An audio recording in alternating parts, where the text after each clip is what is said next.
looking for the microphone. Oh, okay, we're live. Okay, my bad. We're here to discuss the WWE Table, Ladders, and Chairs pay-per-view.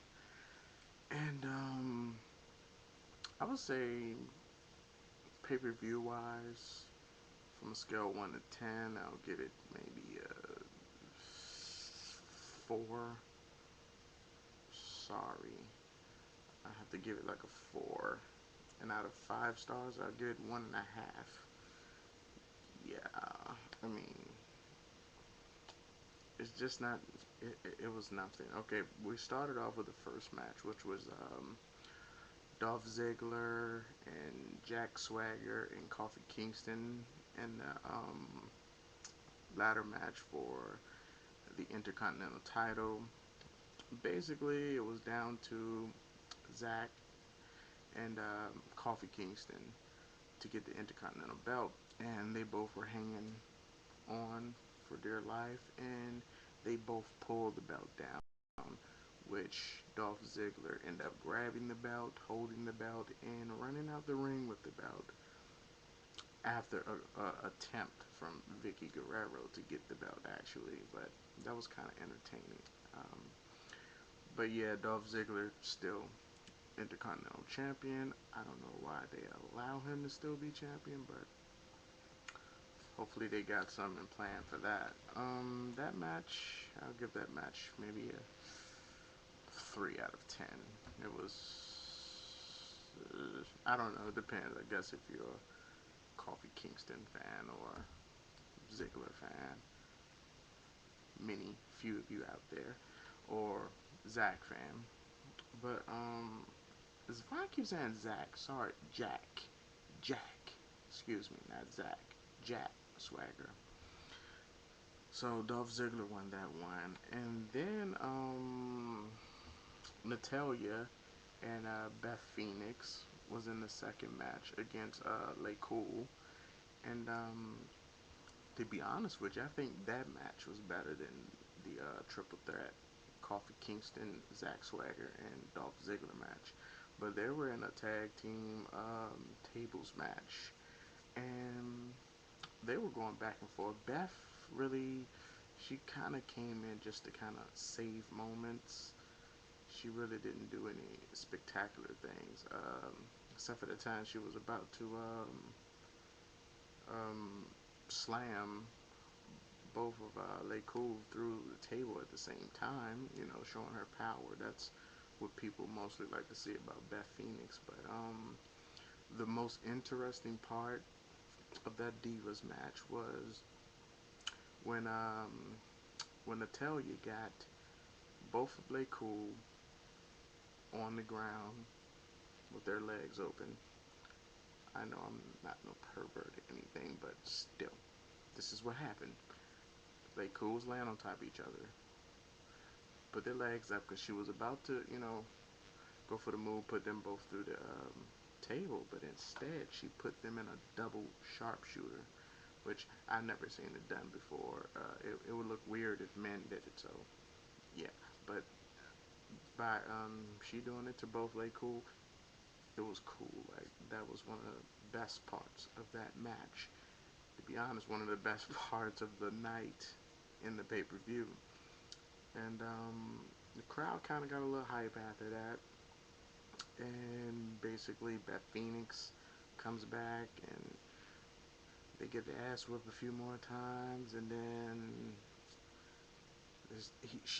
they was going to do a double suplex off of the top rope on Natalia. And Natalia ended up making them bump heads with the little headbutt. And she pushed them off. They fell on the table. The table's supposed to break, but it didn't break. So she had to finish it off and get on top of the ropes and flying body press. And they all went through the table. So Natalia and Beth Phoenix end up winning that match. That match, I give that for Divas match, tag team wise, because it was always off and on. You didn't know who was going to win that one. So I'll give that a good 7, 6.5, 7.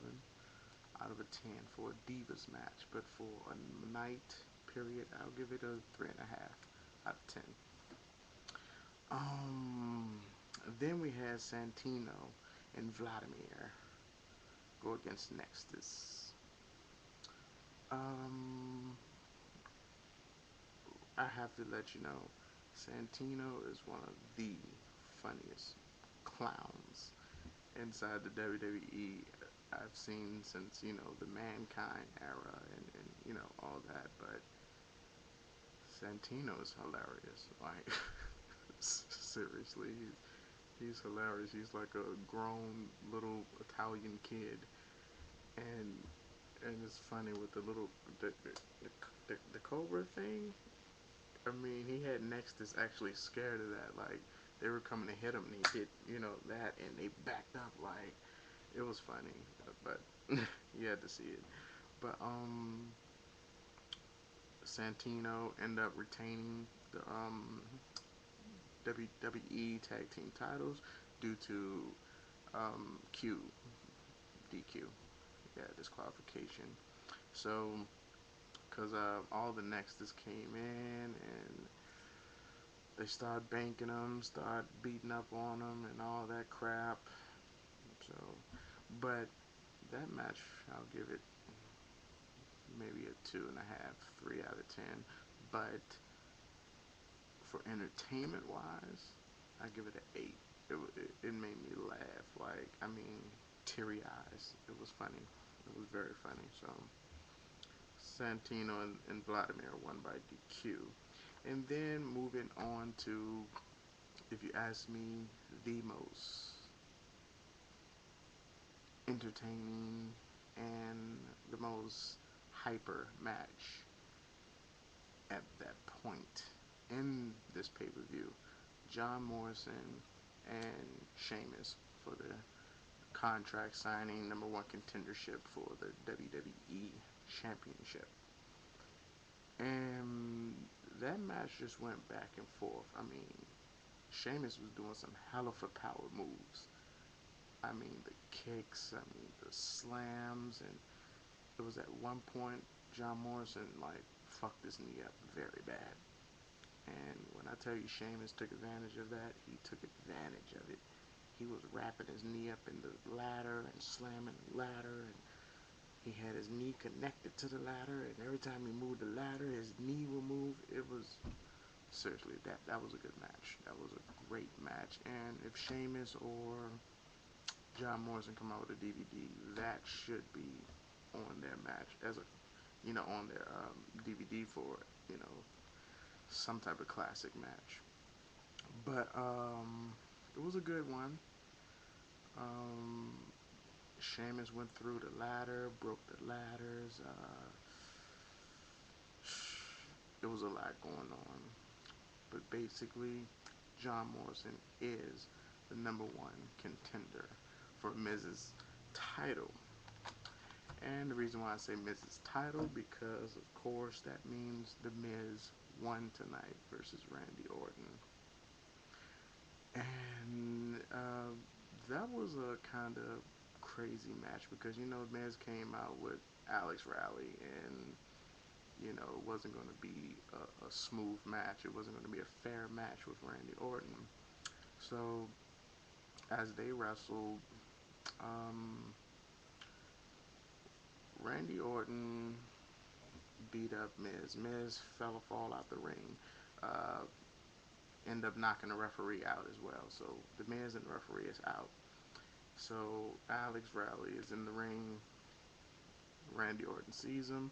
Randy Orton RKO him, and then basically Randy Orton powerbomb Alex through the table.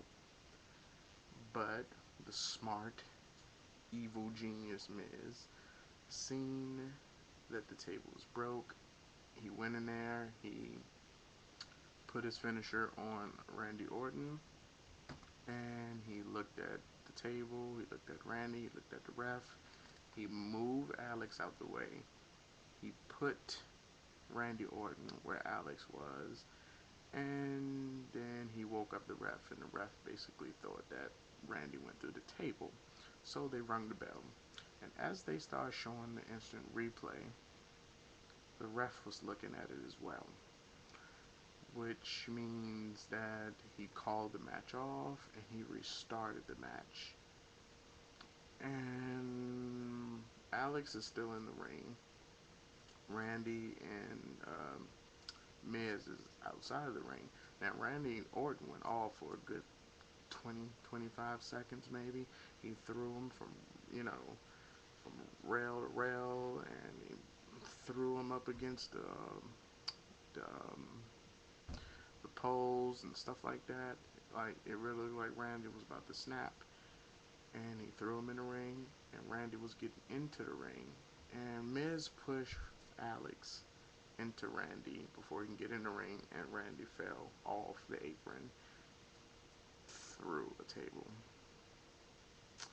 which it does count, no disqualification. And yeah, basically, Miz is still your world champion. Didn't kind of like how that went, but I don't know. I mean, Randy isn't doing anything else, so, which you can already tell what's going on. And I was talking to a friend the other night. Basically, we knew John Morrison was going to win this match against Sheamus because that gives The Miz a nice opportunity for next pay-per-view to actually win the match fair and square, or without no help, you know, without defeating, you know, a big superstar. Because right now, The Miz isn't capable of defeating big superstars fair and square. So basically, they want to, you know, stall some time with Morrison. And like I said, most likely Morrison and Miz is going to fight, and The Miz is going to win, probably with no help at all. At all. But it should be a good match because they're both very athletic. Yeah, so we knew that. And we also discussed that Sheamus was going to lose because probably setting up for Triple H's return. So it could be Triple H versus Sheamus, you know, the whole King ego thing online. So that was interesting. And then we had Edge, Kane, and Rey Mysterio and Alberto inside a ladders match, table ladders and chairs match for the World Championship. And Edge came out victorious in it. That was a good match. I would rank that match probably number 2. I would rank the Morrison and Sheamus match number 1, actually. So, I mean, look at it yourself. Look at the highlights, whatever. That's what basically I think. So, Edge has become a 10-time world heavyweight champion, which he's up there with, you know, the big guys like Triple H and them. So, it was good, but who cares? Randy's like 7-time anyway, so, yeah. And then down to the last match, Cena versus Wade Barrett. And in the beginning, Wade Barrett basically had Nexus in the room preparing to, I guess, ambush Cena later on during that match. And Cena took them all out one by one like he did for the past few Raws, which was just left Cena, Wade Barrett. And it ended with Cena doing a FU through about 6 chairs on Wade Barrett. And then at the end of the match, when John Cena won, he put Wade Barrett under this big, I don't know what they call it, some type of thing that they carry the chairs out on. And then he ripped the chairs down from hanging on the stage, and they all fell down on Wade Barrett. It was kind of cool, but it wasn't my number 1 match. Well, y'all, that was the preview for my WWE table ladders and chairs, and hope y'all like it. Remember, subscribe, rate, add, and like. Peace.